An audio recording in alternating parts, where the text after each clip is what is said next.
The notification lit up my phone at 3 a.m. Motion detected, living room. My stomach dropped as I fumbled with the security app, still groggy from jet lag in my Tokyo hotel room.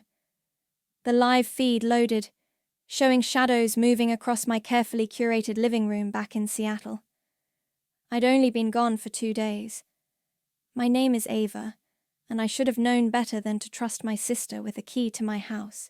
Just 48 hours earlier, I'd been celebrating the opportunity of a lifetime, a 6-month assignment leading our company's Asia-Pacific media expansion.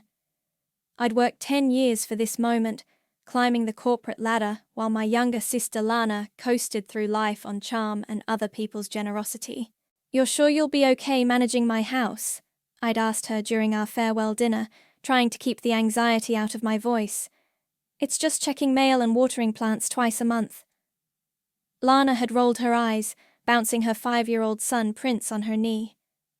"God, Ava, stop being such a control freak. I've got this."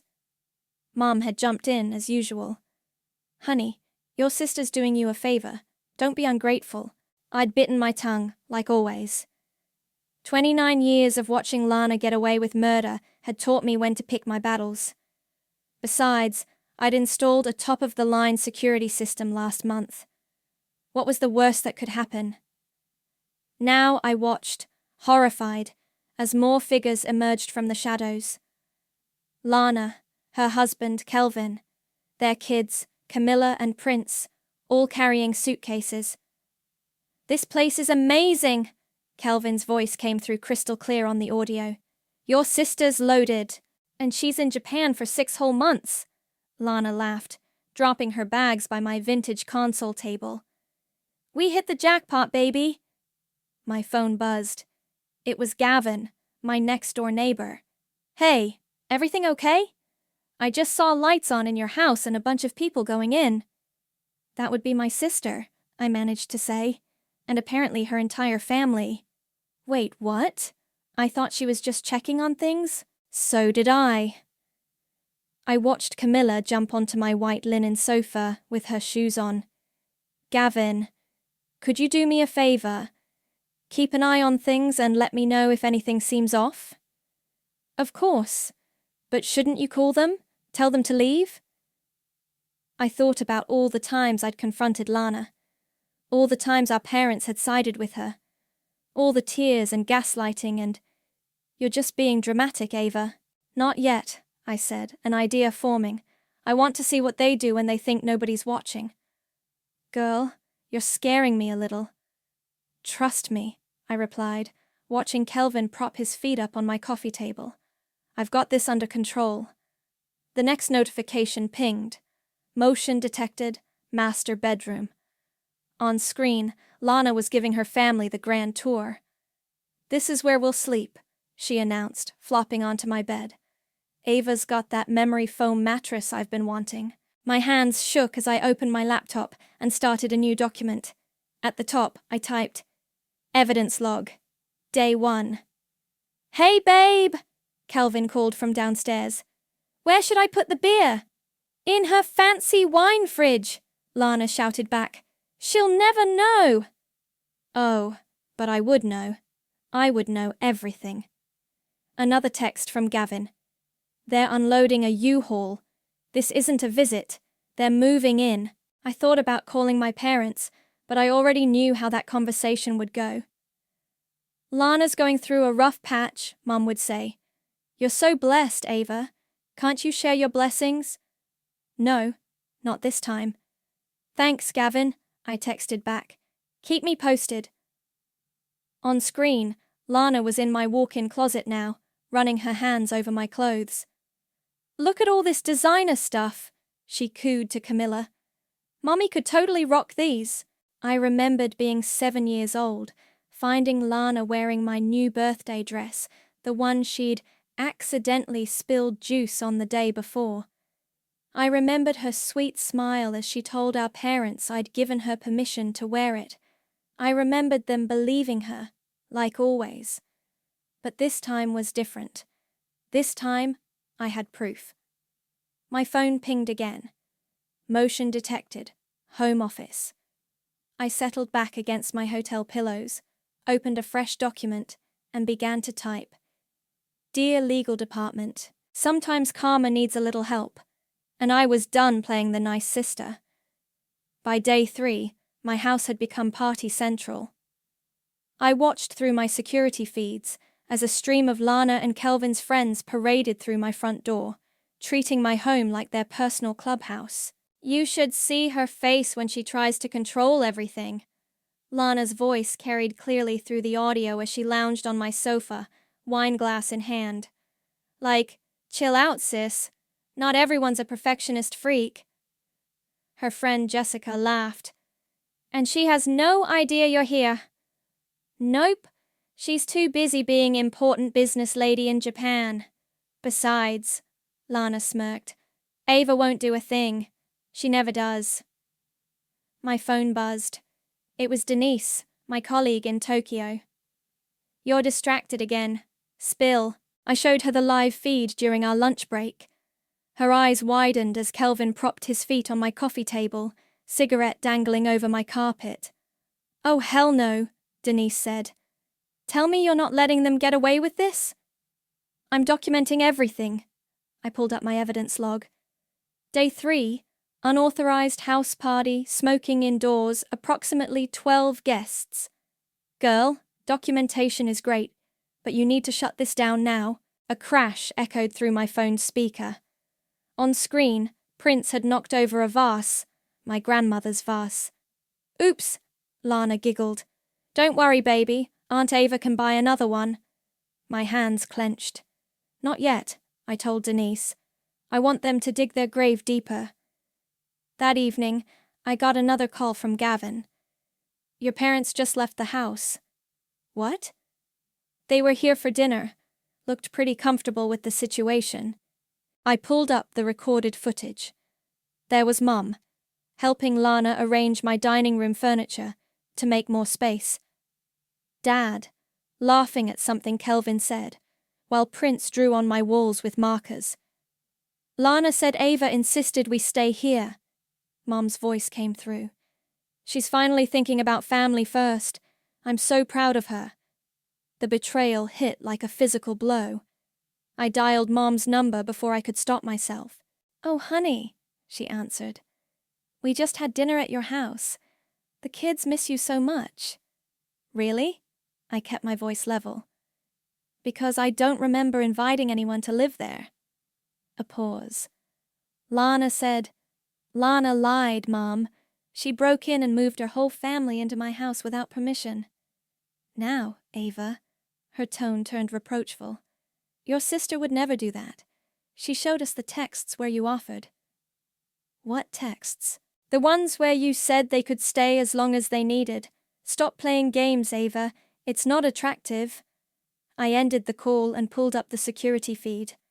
Lana was in my home office, hunched over my computer. Found it, she called out. Her email password was so obvious. Now we can send whatever we want from her account. Kelvin appeared behind her. Smart thinking, babe. If she tries anything, we'll have proof she gave us permission. Plus, Lana grinned, we can mess with her work stuff if she gets difficult. She's always been so precious about her career. I watched them high-five, my blood turning to ice. Then my phone lit up with a text from an unknown number. Careful. Swords cut both ways. I showed Denise the next morning. Someone's threatening me now. She set down her coffee. Okay, enough. You need a lawyer, and I know a good one. This isn't just trespassing anymore. They're committing fraud and cybercrime. If I move too fast, they'll delete the evidence. Then we move smart. She pulled out her tablet. First, we secure copies of all your footage. Then we document the unauthorized computer access. Build an airtight case. On screen, Camilla was going through my jewelry box, trying on my mother's pearl necklace, the only thing I had from my grandmother. Look, Mommy, she called. Can I keep it? Of course, sweetie, Lana replied. Aunt Ava never wears it anyway. She doesn't appreciate nice things like we do. I thought about that necklace, How I'd begged Mom to give it to me for my college graduation. How Lana had thrown a fit until Mom promised she'd get it eventually. "You're right," I told Denise. "Get me that lawyer's number." She squeezed my hand. "What changed your mind?" I watched Lana trying on my clothes, Kelvin smoking near my curtains, the kids treating my home like a playground. They think I'm weak, that I'll roll over like always, but they forgot something important. "What's that?" "This time, I have receipts, and I'm done being the nice sister." The security app pinged again. Motion detected. Master bathroom. Time to see what else they'd destroy before karma caught up with them. 1 week into my Tokyo assignment, my evidence log had become a horror show. I'd started categorizing the violations by room, with timestamps and damage estimates. The living room section alone ran 3 pages. "Listen to this," I told Denise during our morning coffee. Day 7, 3:42 p.m. Red wine spilled on Iranian rug. Kelvin laughs, uses my white Egyptian cotton towels to clean it. Estimated damage, $4,000. "Girl, that's nothing," she said, scrolling through the footage on my tablet. "Look what your niece is doing now." On screen, Camilla was in my bedroom, pulling out my private diary from under the mattress. "Mom, look what I found." Lana appeared, grabbing the leather-bound book. "Oh my God, she still keeps a diary? What a loser." She flipped it open, clearing her throat dramatically. "Dear diary, sometimes I wonder if Mom and Dad ever really loved me, or if they just loved who they wanted me to be." They collapsed in giggles. My chest tightened as I watched them mock my private thoughts. "Send me everything," Denise said, her voice hard. "My lawyer friend is going to have a field day with this." My phone buzzed. Gavin again. "Your parents are here. Something's not right." I switched to the live feed. Mom was sitting at my dining table, looking concerned while Lana dabbed at her eyes with a tissue. "I'm just so worried about her," Lana sniffled. "Living alone in that big foreign city, working those crazy hours. She's not stable, Mom." "What do you mean, not stable? Haven't you seen her weird notes? The ones she left everywhere before she left?" Lana pulled out a piece of paper. "Look at this. I'm watching everything you do. She's paranoid, obsessed with control." My blood ran cold. I'd never written any notes. "And now she's sending me these crazy texts," Lana continued, showing Mom her phone. "Threatening to destroy me, saying she has evidence." "Evidence of what? We're just trying to help by staying here." I grabbed my phone, calling Gavin. "What else are they saying?" "Your mom's buying it completely," he replied. "They're painting you as some kind of unstable workaholic having a breakdown. But Ava, there's more. I've seen Kelvin meeting with some sketchy people late at night, and yesterday, someone was trying to get into your mailbox." "Record everything," I said. "Every visitor, every strange car." "Already am. But be careful. I think they're planning something bigger." That night, I couldn't sleep. I kept watching the feeds, documenting every violation. 10:47 p.m. Kelvin smoking in the guest room, ashing on my hardwood floors. 11:23 p.m. Prints drawing on my home office walls with permanent markers. 12:15 a.m. Lana trying on my designer dresses, taking selfies for Instagram. Then I saw it. 1:03 a.m. Lana in my home office again, typing at my computer. "It's perfect," she told Kelvin, who was lounging in my office chair. I found her work emails. One anonymous tip about her erratic behavior and concerning messages to her Tokyo bosses, and she'll be too busy defending herself to deal with us. "You're evil, babe," Kelvin grinned. "I love it." "Please," Lana scoffed. She's had this coming. Always so perfect, so successful, making me look bad. Well, now we'll see how she likes being the family disappointment. I called Denise immediately, not caring about the time. "They're going to try to sabotage my job." "Already handled," she said. "I warned HR about potential false complaints from your estranged sister. Sent them some choice clips of her discussing her plans. They're documenting everything. But my parents will see the truth soon enough. The lawyer's drawing up papers. We're going to hit them with everything. Breaking and entering. Property damage. Cyber crimes. Defamation. But first, we need to secure your home network before they can delete anything. I watched Lana close my laptop, looking smug. Trust me, she told Kelvin. By the time we're done, everyone will see what a mess Ava really is. You sure about this? He asked. She's still your sister. No, Lana said, her voice cold. She's just the sucker who finally gave us our big break. Now come on, let's see what other designer stuff she's hiding in her closet. I opened my evidence log, adding another entry. But this time, I also opened a new document. Legal Action Plan, Phase 1. Let them think they're winning. Let them dig themselves deeper, because when karma finally hits, it's going to hit hard. And I had the receipts to prove every single betrayal. The family group chat exploded on day 10. I'd finally had enough of watching Lana parade around in my clothes on Instagram, tagging herself, living my best life from my address. Why are you pretending you live in my house? I typed into the chat. 3 dots appeared immediately. Pretending?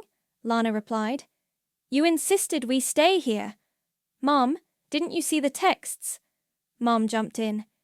Ava, stop this nonsense. You specifically told Lana to use your house while you were away. Show me these texts, I demanded. Lana sent screenshots, conversations I'd never had, obviously doctored. My blood boiled as I read the fake messages where I begged her to house sit, insisted she bring the kids, promised she could use anything she wanted. Those are fake and you know it. See? Lana responded. This is exactly what I was telling you about, Mom.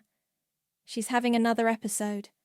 First, the creepy notes, now denying things she clearly said. Dad chimed in. Ava, you're working too hard. Maybe you should come home. Oh, that's rich, I typed. You want me to abandon my career because your precious Lana is squatting in my house?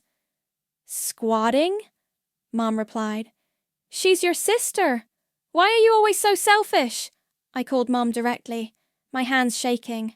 She answered on the first ring. Young lady, you need to apologize to your sister right now. For what? I demanded. Catching her breaking into my house? Watching her destroy my things? Let me guess. She told you I'm unstable, right? That I'm having episodes.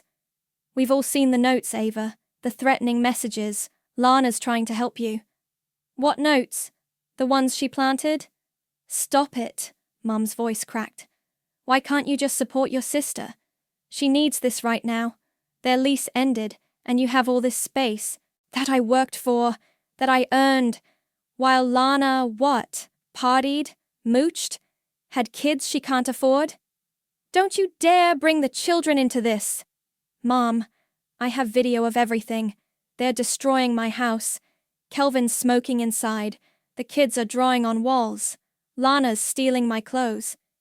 It's not stealing if you offered. And what do you mean, video? Are you spying on your own family? I hung up, my hands trembling. Seconds later, my phone lit up with a message from Lana. Nice try, psycho. But who do you think they'll believe? Perfect Ava having a breakdown in Japan, or her loving sister taking care of her house like she asked? I switched to the security feed. Lana was in my living room, talking to Mom on speakerphone. I'm really worried about her. Lana sniffled. First the weird notes everywhere, now these accusations. Remember how she used to get in college? The paranoia, the control issues. I know, sweetie, Mum soothed. We'll help her through this. Just keep doing what you're doing. My phone buzzed. Denise calling. Your sister just tried to access your work email again. It flagged it. Add it to the list, I said, watching Lana root through my desk drawers. How's the legal prep going? Almost ready. But Ava, there's something else. Someone's been asking questions about you at the Tokyo office, trying to get dirt on your mental health history. On screen, Lana pulled out a notepad, practicing my handwriting. Perfect, she muttered, writing what looked like a disturbing message. A few more crazy notes for Mum to find. Another text arrived from an unknown number. Careful, swords cut both ways. Family secrets should stay secret. I forwarded it to Denise. They're trying to gaslight me. Make everyone think I'm having some kind of breakdown. Then let's use that, she said. Keep playing along. Let them think they're winning. Meanwhile, my lawyer friend has some interesting ideas about criminal conspiracy charges. I watched Lana place her forged crazy note in my desk drawer, just as Mom walked in. See? Lana pointed to the note. I keep finding these everywhere. I'm so scared for her. Mom hugged her, while Kelvin smirked in the background. Don't worry, we'll get her the help she needs. I added the clip to my evidence folder, then opened my email. Subject line, Notice of Legal Action, Draft. Let them play their games. Let them think they're so clever, because when this all comes crashing down, no amount of crocodile tears will save them. My phone buzzed again. Gavin. Your parents just left. Want to know what Lana said as soon as they were gone? Tell me. Ava won't know what hit her. By the time we're done, she'll be lucky if she still has a job, let alone this house. I smiled grimly. Perfect. Get that on record. The game was changing, and this time, I wasn't playing by their rules. 2 weeks in, I made my first move. The video clip I sent to Lana was short but devastating. Her and Kelvin laughing as they planned to hack my work email, clearly filmed in my home office. Smile, you're on camera, I texted. I have everything. The security feed showed Lana's face draining of color as she watched the clip. Kelvin, she screamed. We have a problem. I watched them panic, running around my house, looking for cameras. Kelvin grabbed a chair, trying to reach the one in the living room. There's another in the kitchen, Lana shouted. Find them all. My phone rang. It was Mum. I let it go to voicemail, then played back the recording. Ava, honey, Lana's very upset about these threatening messages. This isn't healthy behavior. Please call us so we can discuss getting you some help. I switched back to the live feed. Kelvin was on his phone. Yeah, man. I need help removing some security cameras. No, I don't have the password. Just get over here. The lawyer's ready, Denise said during our lunch break. She's just waiting for your signal. On screen, Lana's friend Tommy was dismantling my visible security cameras. Too bad they didn't know about the hidden ones. Not yet, I replied. Watch this. Lana was pacing my living room. Okay, we can fix this. I'll tell Mom she's threatening us, sending creepy videos. She's stalking us through the cameras. That's why we had to take them down. Smart thinking, babe, Kelvin said. No one'll believe her anyway. She's the crazy workaholic having a breakdown in Japan, remember? My phone buzzed with an email from HR regarding anonymous complaint about employee behavior. Right on schedule, I muttered, forwarding it to Denise. They're really trying to get you fired, she said, reading the email. This is serious. I know. That's why we're doing this my way. I pulled up a document on my laptop. I've edited together their greatest hits. Watch. The compilation showed 2 weeks of systematic destruction. Kelvin selling my electronics, Lana wearing my clothes on Instagram Live, the kids destroying my grandmother's antiques. But the money shots were the conversations. Lana and Kelvin plotting to hack my accounts, forge documents, destroy my career. Send it, Denise said. End this now. Instead, I opened my email and typed, Dear Mum and Dad, before you take any more of Lana's calls about my mental health, watch this video. Hit send. The security feed showed Mom opening the email 20 minutes later, Dad looking over her shoulder. Their faces changed as they watched. Shock, disbelief, horror. "Call Lana," Dad said, his voice tight. "Now." I watched the confrontation unfold on my screens. Mom and Dad arriving at my house. Lana's practiced tears failing for the first time. "It's not what it looks like," she wailed. "She's twisting everything." "We saw you planning to hack her email," Dad said. "Heard you plotting to get her fired. How could you do this to your sister?" "She deserves it," Lana exploded. "She's always been your perfect daughter, with her perfect job and perfect house, while I'm stuck with nothing." "Nothing," Mom's voice cracked. "We paid for your wedding, your car, your children's school, while Ava worked for everything she has."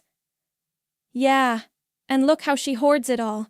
This house is too big for one person anyway." "Get out," Dad said quietly. "Pack your things and get out of your sister's house." "You can't make us," Kelvin stepped forward. "We have rights." "Really?" I typed into the family chat. "Let's ask the police about those rights." Lana grabbed her phone. "You wouldn't dare." I sent another clip, Kelvin selling my laptop to his friend. "Try me." "You bitch," Lana typed back. "You've ruined everything." "No," I responded. "You did that yourself. Now get out of my house before I press charges." I watched them scramble to pack, throwing things into suitcases. Mom stood in my living room, crying. Dad just looked tired. "Ava," Mom typed privately. "I'm so sorry. We should have listened." "Yes," I replied. "You should have."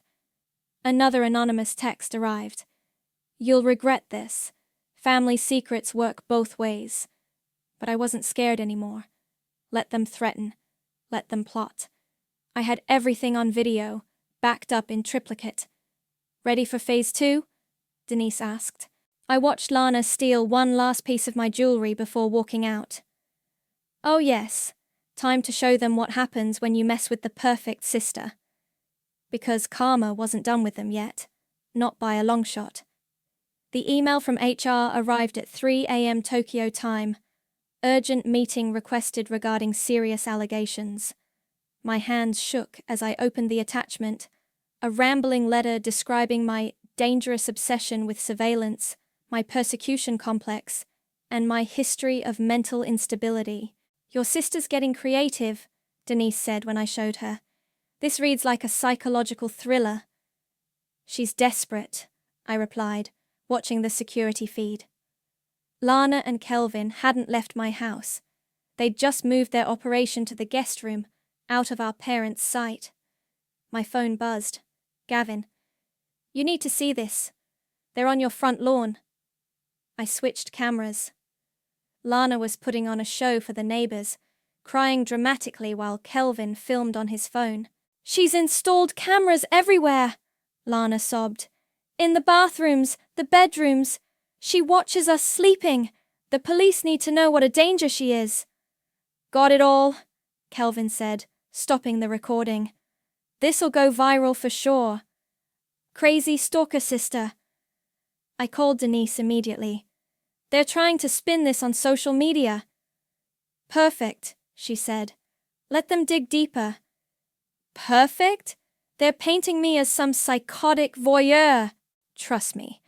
My lawyer friend says the more public they make this, the better our case. Speaking of which, check your email." A new message waited in my inbox, from Gavin. Subject: Witness Statement. "I, Gavin Sanderson, hereby testify that on the night of—" I smiled. "You got Gavin to make a statement?" "He came to us," Denise said. "Apparently, he's been keeping his own log of their activities, including some interesting late-night meetings with people who looked like drug dealers."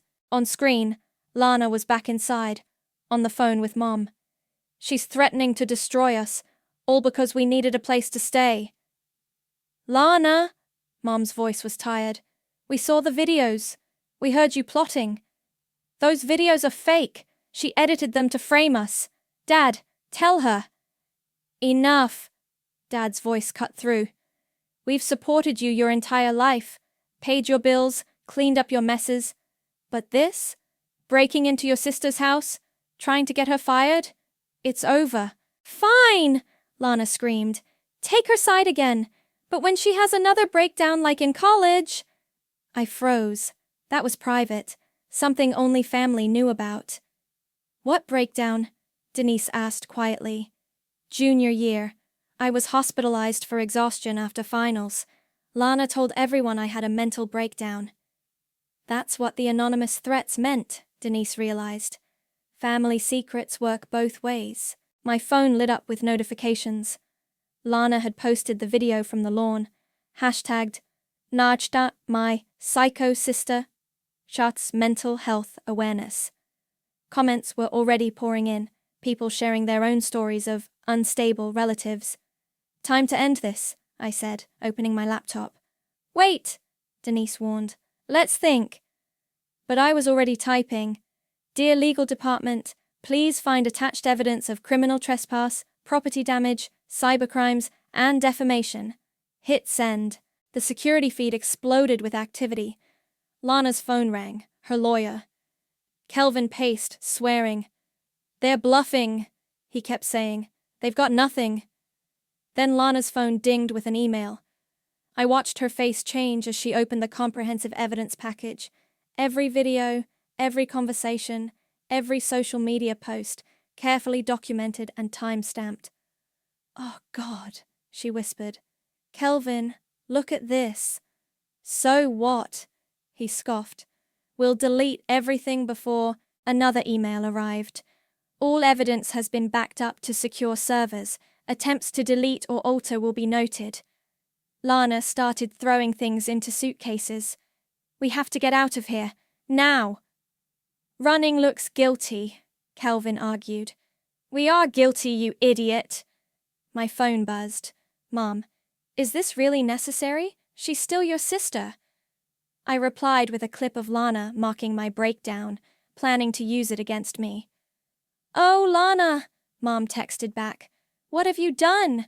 The security feed showed Lana and Kelvin rushing to pack, grabbing whatever they could carry. Including, I noticed, several pieces of my jewelry. Perfect. I opened one final email. "Dear Police Department, I'd like to report a theft in progress." "You're really doing this," Denise said. On screen, Lana was stuffing my designer bags into her suitcase. "She wants to play hardball? Fine. Let's see how she likes having her dirty laundry aired in court." I smiled grimly. "Oh, sister dear, you have no idea what hardball really looks like."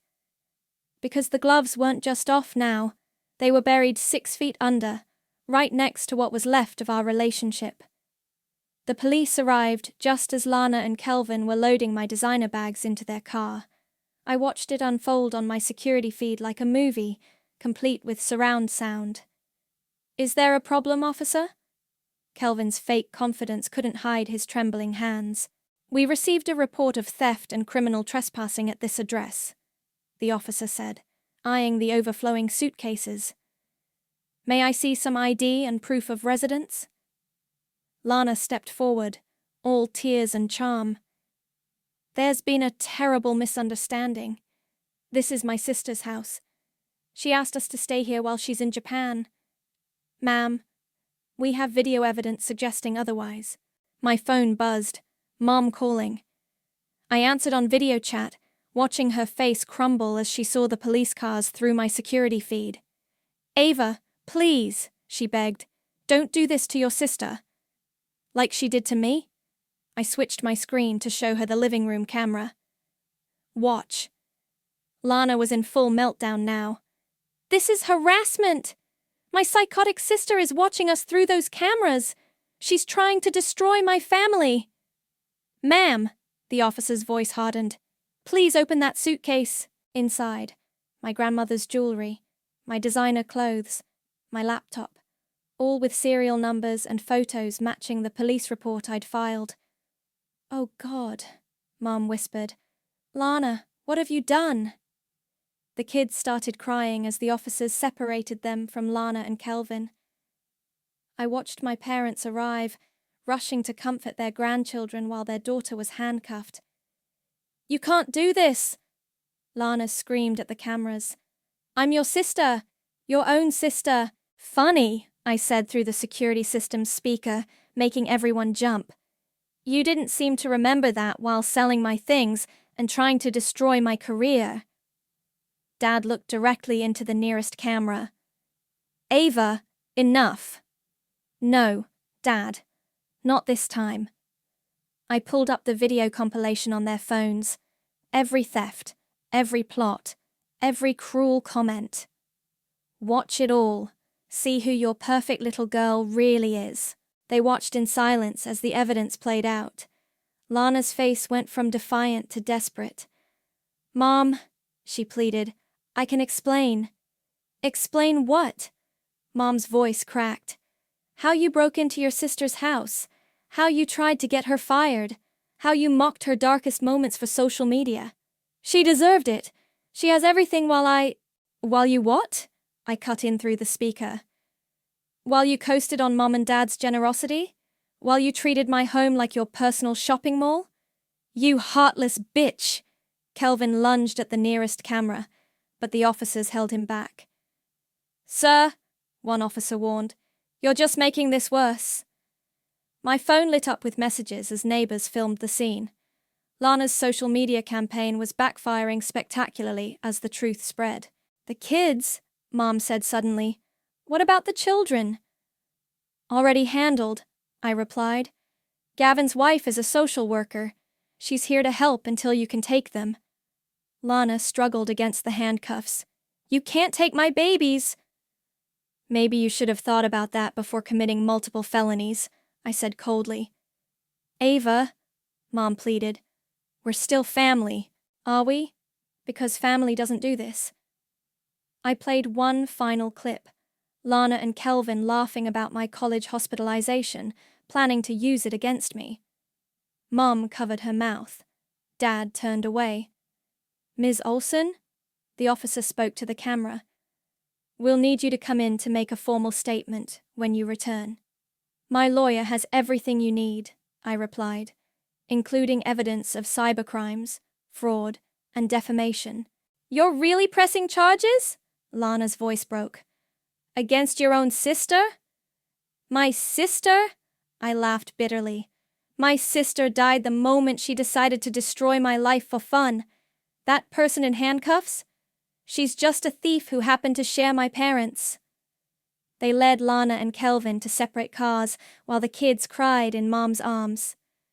Dad stared at the camera, looking older than I'd ever seen him. "Was this worth it?"